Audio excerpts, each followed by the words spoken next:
Aku akan segera pulang. Kalau kamu tidak datang malam ini, aku akan bertindak sendiri. Tahan Ares di sana selama mungkin.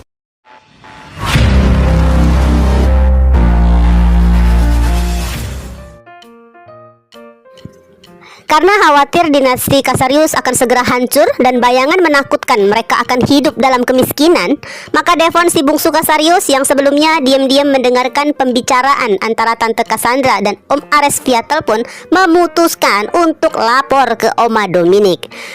Meskipun tanpa keluar kalimat pujian dari mulut Dominic, namun Devon merasa seakan dirinya telah berguna dan ikut andil menyelamatkan ambisi keserakahan keluarga mereka.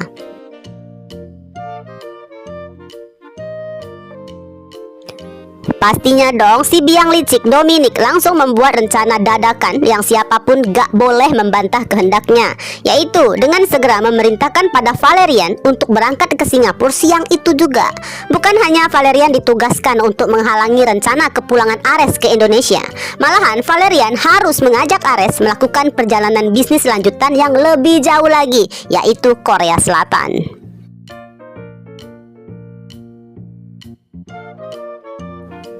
Tapi Mama, aku nggak bisa meninggalkan Axel dalam kondisinya yang seperti ini.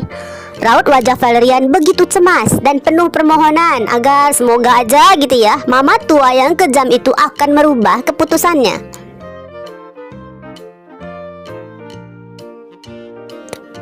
Axel akan baik-baik saja.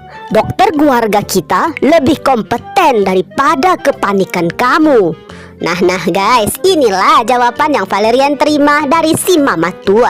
Maka Valerian hanya bisa mengangguk pelan, lalu permisi untuk segera masuk kamar, berkemas dengan bekal pakaian yang cukup banyak. Karena tugasnya, Valerian harus bisa menahan Ares Alferic selama mungkin di luar negeri sana.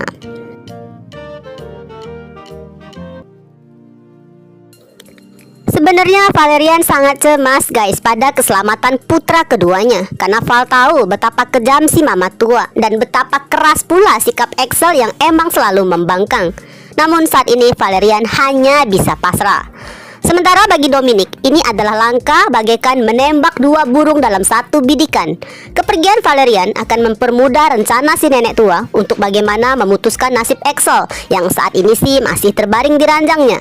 Jika semua seperti rencana Blade, maka Axel akan segera bangun, lalu Axel akan pergi ke lokasi sesuai isi pesan chat dari Blade. Nah selanjutnya, jika Blade gagal membujuk Axel untuk pindah haluan, maka tiket penerbangan untuk Axel menuju luar dunia telah dipersiapkan dengan Blade langsung sebagai algojonya.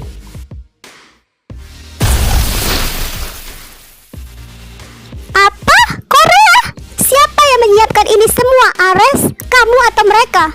Aku akan tunggu kamu. Tapi kalau kamu nggak pulang malam ini, maka aku akan bertindak sendiri. Nah ini guys suara Cassandra dengan nada yang kesel, sebel, jengkel, nauzubillah min zalik punya suami se-oon ini.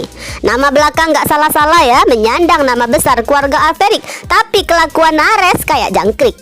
Gak ada feeling, firasat, apalagi mau menganalisa bahwa ada yang merekayasa agar dirinya terus dibuat sibuk setiap saatnya. Jika Ares Alferic terus bersikap seperti ini bagaikan kerbau dicucuk hidung yang selalu mengikuti pengaturan Mama Dominicnya itu, maka bisa dipastikan perlahan sepertinya lah ya, cinta murni untuk pasangan yang katanya indah ini perlahan akan mulai sirna. Cassandra yang semakin kecewa harus terus berjuang sendiri mencari keberadaan anak kandung mereka. Juga sekarang ini pun Cassandra sangat bersikeras harus menyelidikin siapa yang sudah mencelakai Axel.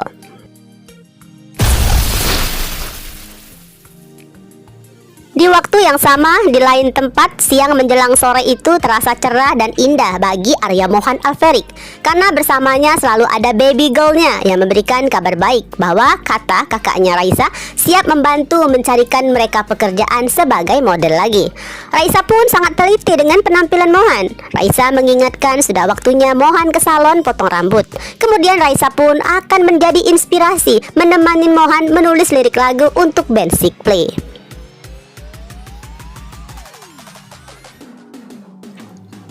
Sekarang ini penulis sedikit berbaik hati pada pasangan Mohan dan Raisa. Meskipun mereka belum juga resmi balikan, namun untuk saat ini semuanya terasa damai.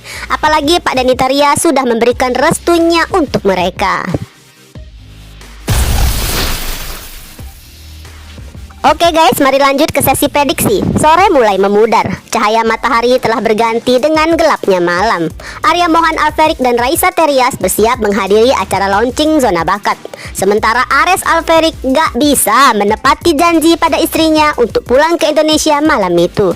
Maka Cassandra Alferik memutuskan bergerak sendiri yang menurutnya sudah sangat hati-hati. Namun sayangnya ya, status nyonya rumah hanya sekedar sebutan aja. Faktanya, Cassandra hanyalah seorang tahanan yang gak bisa kemana-mana. Orang-orang suruhan Dominic siap standby mencegahnya keluar dari kamarnya.